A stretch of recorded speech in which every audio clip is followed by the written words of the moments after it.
There are a number of elites, number of very influential policy advisors, a lot of people who went on to form part of the administration knew that peak oil was coming.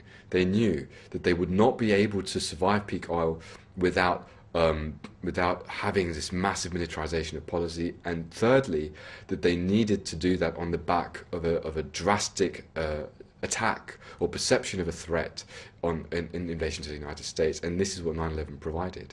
In our work, the fundamental job that we do for people is in understanding what's really going on and trying to understand what is behind events and what is motivating people.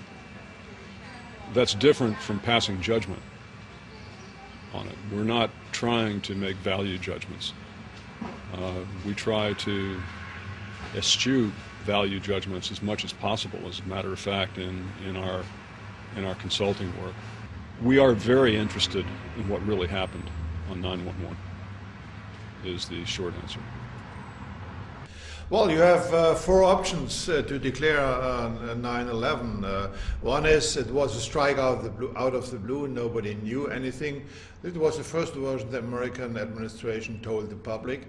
Then they knew a lot, but in different agencies, and the picture was so difficult to put together that they couldn't find out what was happening, what was in the future. And I think it has broken down, but the administration is fighting on this line. The third option is let it happen. They knew something, or they knew the whole story and let it happen because they could use it in order to bring about war against up to 60 states, as they said later on. And the fourth version is they organized it or were part of organizing it. And the way it happened is so strange, and the unwillingness of the administration to clear up all the environment is so strong that I've finally come to the belief that it must be a steered operation, covert operation.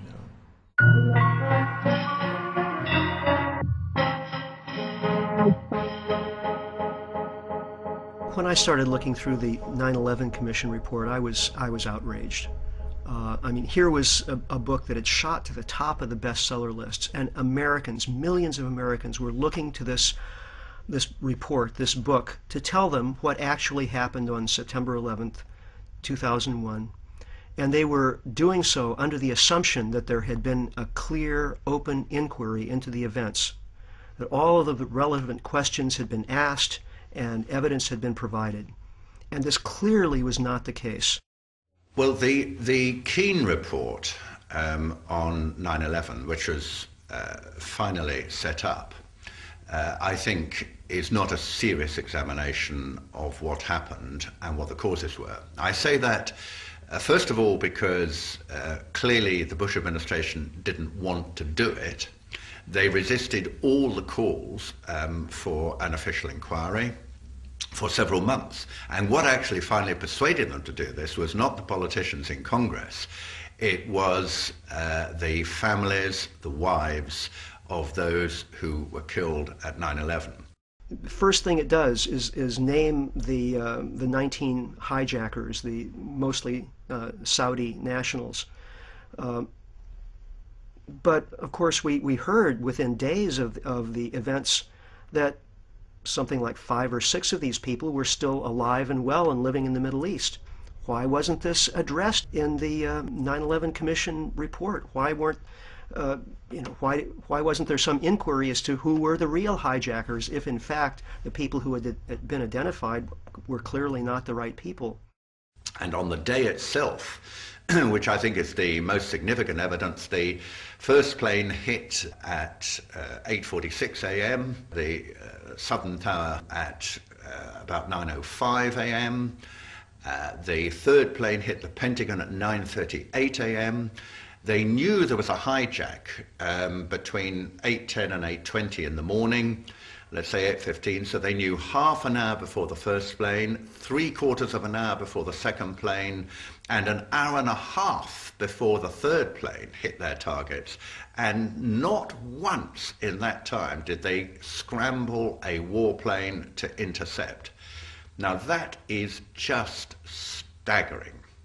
When first of all they had Andrews Air Base, which is 10 miles west of Washington, with F-16s with a top speed of 1,500 miles an hour, they could have been over the scene within a minute or two. Why were none of them scrambled? Secondly, you might think, well, there was chaos, no one knew what to do, it was a catastrophe, but...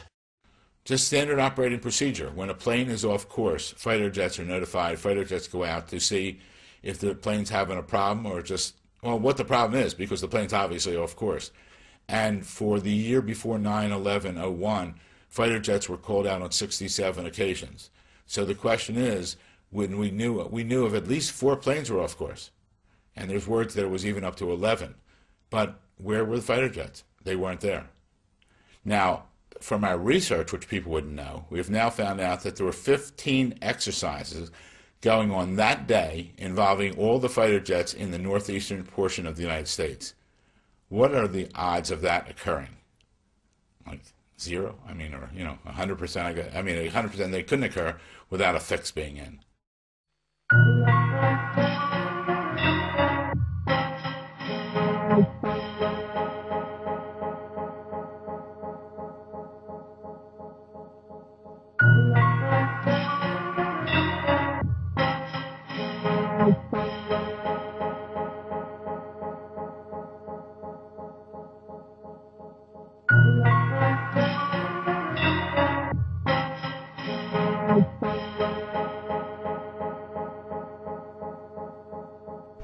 Why had these towers fallen so quickly, these steel-framed towers?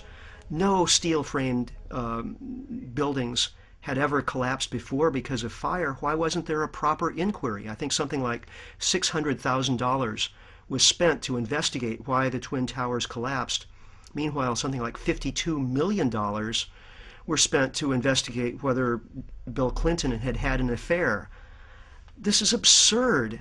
There's been many fires in many buildings before and even after. And I think in Philadelphia, Pennsylvania, where I'm from, right outside of Philadelphia, there was the Meridian building fire and smoke throughout the building. Several firemen were killed in that fire.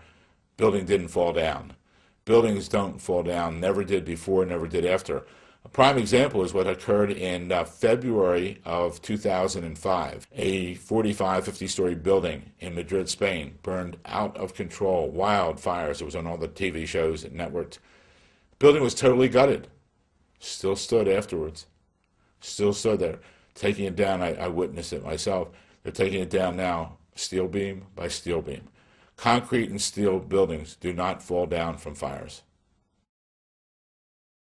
I know it's hard for people to believe, but it's our position that they came down because they were imploded or explosives occurred. Fact is, building number 7, across the street from the North and South Tower, had some fires in it, but no plane hit it.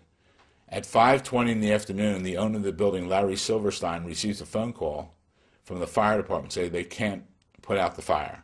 So he said, pull the building. Pull the building means implode the building. I remember getting a call from the fire department commander telling me that they were not sure they were going to be able to contain the fire. And I said, we've had such terrible loss of life. Maybe the smartest thing to do is pull it. And they made that decision to pull, and then we watched the building collapse.